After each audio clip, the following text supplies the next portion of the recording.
Hai semuanya, Assalamualaikum. Kembali lagi di video reaction saya kali ini guys. Oke, mudah-mudahan semuanya sehat selalu.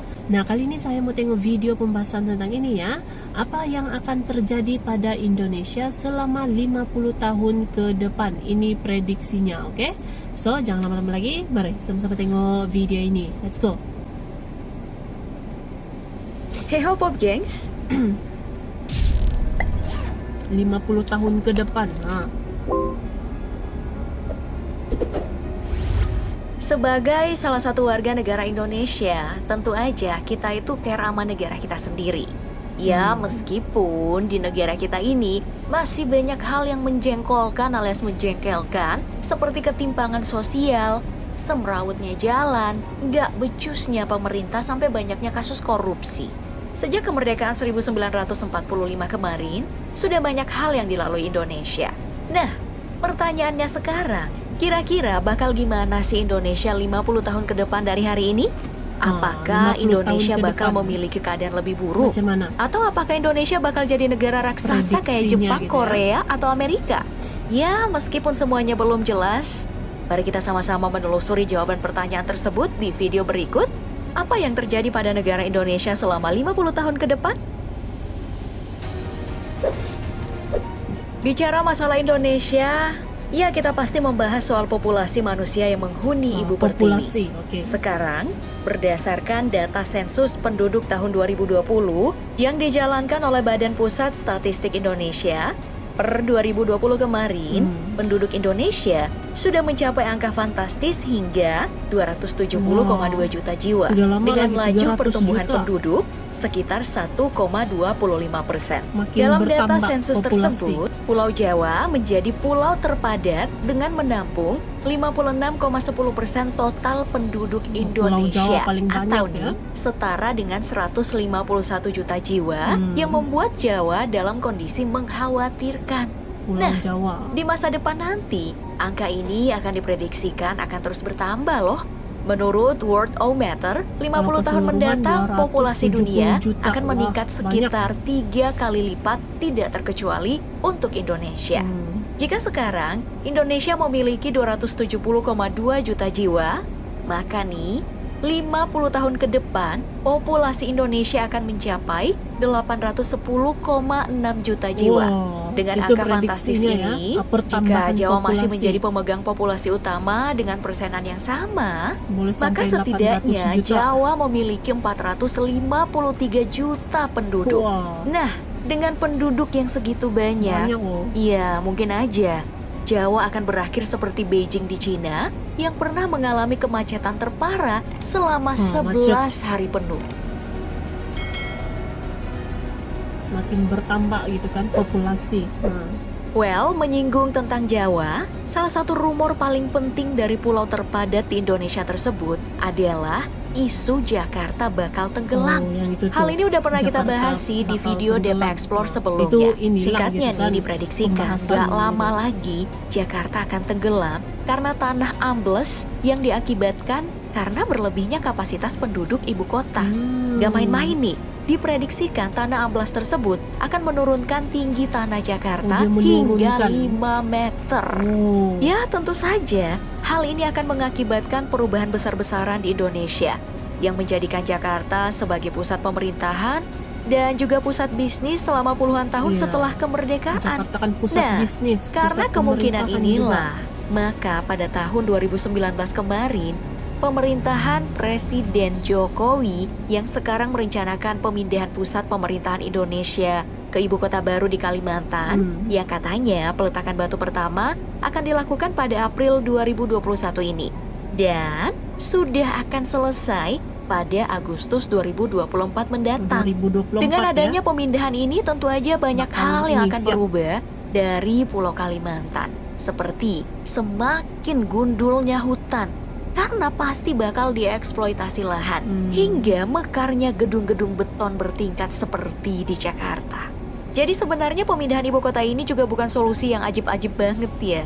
Kecuali arsitek Indonesia bisa buat ibu kota baru mirip kayak Wakanda, yang jadi tempat tinggal Black Panther. Wakanda forever.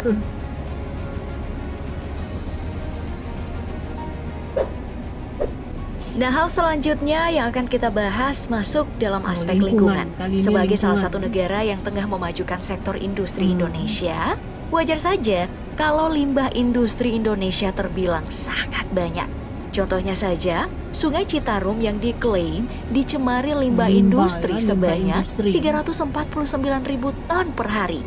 Hal ini sudah berangsur lama, bahkan seakan-akan ditutupi, bahkan ingin dilupakan tanpa adanya penanggulangan berarti. Ya emang kedengaran kejam, tapi hal itu memang terjadi di negara kita. Dan diprediksi akan terus memburuk karena banyaknya limbah berbahaya yang dicoret pemerintah dari daftar limbah berbahaya pada tahun 2021 ini. Seperti limbah batu bara dan juga limbah sawit. Juga. Padahal, jika melihat sisi dampak kedua limbah berbahaya ini, limbah batu bara dan juga sawit bisa menimbulkan beragam hal mengerikan, mulai dari gatal-gatal hingga gangguan pernafasan. Ya, jika sikap ini terus berlanjut, maka pada 50 tahun mendatang, Indonesia akan menjadi salah satu negara dengan kerusakan lingkungan terburuk di dunia. Bukan cuma karena limbah ya, kerusakan lingkungan Indonesia juga akan diperparah dengan laju pengerusakan hutan. Berdasarkan data dari Badan Planologi Kementerian Kehutanan, laju kerusakan hutan Indonesia sudah mencapai 3,8 juta hektar per tahun, yang membuat Indonesia menjadi salah satu negara dengan tingkat kerusakan hutan tertinggi di bumi ini. Dan jika ini terus berlanjut, dalam 50 tahun ke depan jangankan jadi paru-paru dunia, punya hutan yang tersisa aja kita udah bisa bersyukur.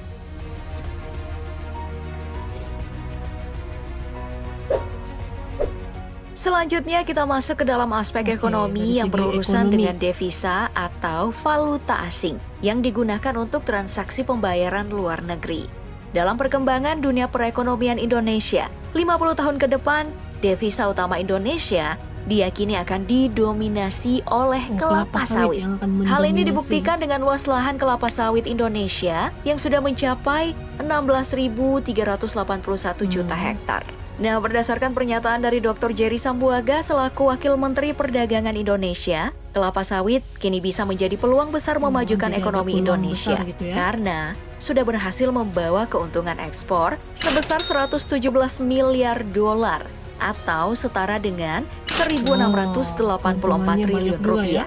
Nah, dengan nilai fantastis ini, konon Indonesia akan menjelma menjadi raksasa ekonomi pada tahun 2030 mendatang dengan menempati posisi keempat sebagai raksasa ekonomi dunia. Tapi nih, kalau dibarengin rusaknya alam kita yang cantik ini, apa gunanya ya?